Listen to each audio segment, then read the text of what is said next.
but I'll give him that. He sees that to his credit. But the rest of it is a megalomaniac notion of what the United States is in a position to do. And let me take it one step further. If I'm right, as I suspect I am, if this is going to work out really badly, that these tariff wars and trade wars and capital wars end up the kind of failure that the war in Ukraine is turning out to be, you're going to see the world, and much of the United States turn against Mr. Trump in a spectacular reversal that will be as dramatic, if not more so, than watching him rise to the top, will be watching him crash when this desperation doesn't work. So what's happening is, bottom line, the rest of the world is watching what they believe to be desperate acts. The United States cannot compete its way out of the world economy, so it has to shut the world out. It has to close in on itself with a tariff barrier. It's like building a wall, and it's very symbolic.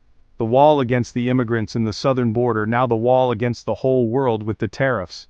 This is looked upon by the rest of the world as an admission of failure. And by the way, it's clear in the rest of the world that it's failure in competition with China.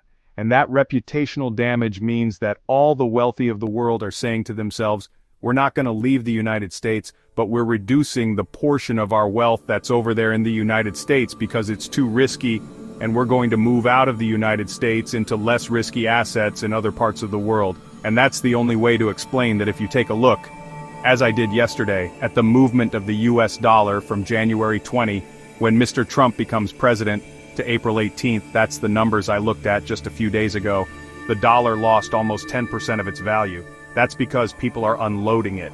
And when I say people, I mean also rich Americans are being told by their advisors, do not put as many eggs in the American basket as you used to do, as we used to tell you to do.